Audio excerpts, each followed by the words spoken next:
May the words of my mouth and the meditations of our hearts be acceptable to you, O God, our strength and Redeemer. Amen.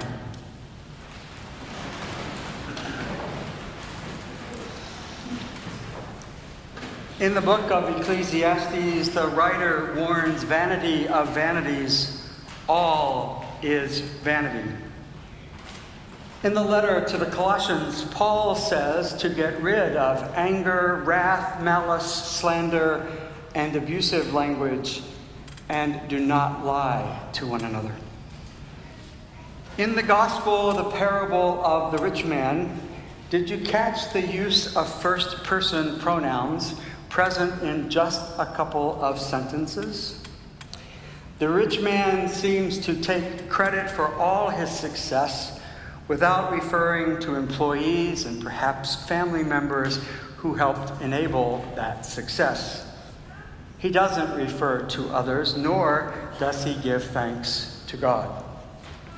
The rich man says, "What should I do? For I have no place to store my crops. I will do this. I will pull down my barns and build larger ones, and there I will store all my grain and my goods, and I will say to my soul, Soul, you have ample goods laid up for many years. Relax, eat, drink, be merry." There it is. Did you know that eat, drink, and be merry comes from the scriptures? In the consumer world in which we live, we indeed enjoy eating, drinking, and making merry. We strive to live into a kind of happiness that is at times elusive. One might assess that the rich man lives in a kind of world of false happiness, vanity, a narcissistic reality in which he is the center of life. Indeed, self-centeredness seems to be a kind of innate reality for many people in the world in which we live. Discerning and logic-centered individuals can assess that the rhetoric in today's society exemplifies signs of narcissism. When one postures oneself cloaked in the first person, then the use of the I permeates the narrative. The I takes credit, productive or not. In today's world, we witness twists and turns from the truth into potential falsehoods, disoriented and distorted realities, and even lies. It isn't a big step to move from that world to a world of verbally tearing down others and using hate-filled language which at its core is demeaning and destructive. As Christians, we realize that such language seems to be more and more the norm today rather than the exception. That norm is slowly eroding the culture of civility for which we strive and long for ourselves, for our children, and their children. A fear is that we are changing. A world of civility and care for others seems to be slipping away in dramatic and concerted ways like never before. Journalists and historians chronicle narratives which paint a picture which is a far cry from the world in which we lived or thought we lived just a few years ago. As followers of Jesus, we are called to a higher standard of love and care for others. We are called to stand up and be counted. We are called to embrace only language which is consistent with the good news of Jesus. Language which is destructive is bad news. It is bad for the person to whom it is hurled and bad for all of us. We are called to reject destructive language racism of any kind, white supremacy of any kind, and hate-filled actions of any kind. God help us, El Paso, Dayton.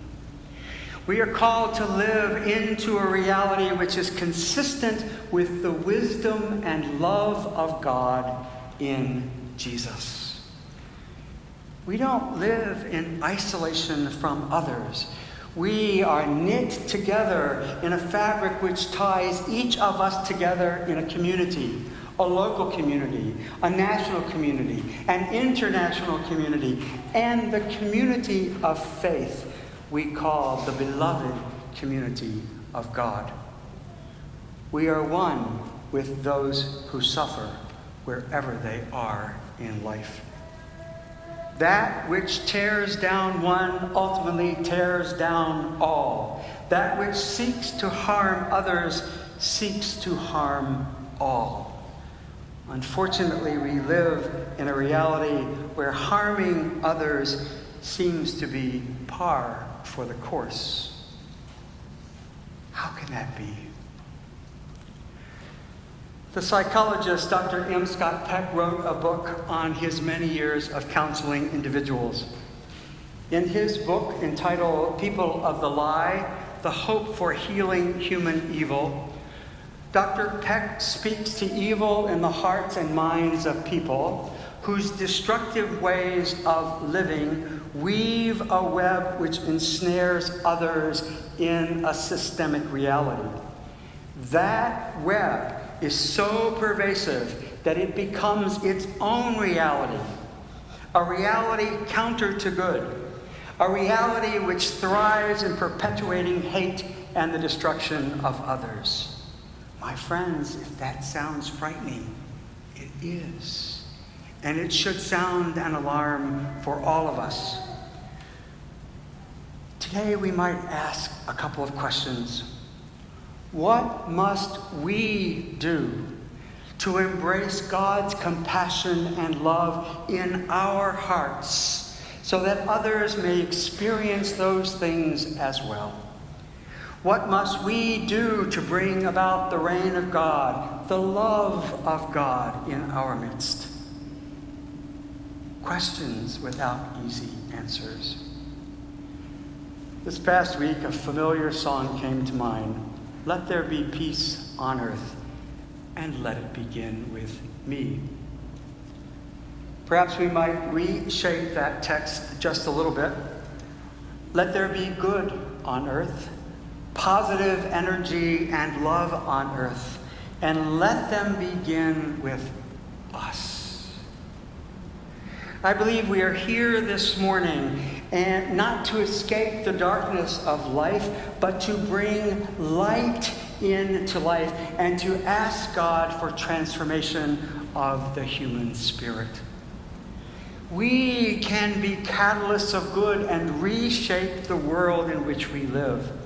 The Holy Scriptures, the sacrament of Christ's body and blood, and the sharing of our life as community can indeed impact us as we strive to live into the way of Jesus. As followers of Jesus, we are called to praise and bless God and to preach God's love, compassion, and mercy with our lives. As God's people, we are called to be people of gratitude to God for the many gifts which are ours and to share our abundance with others.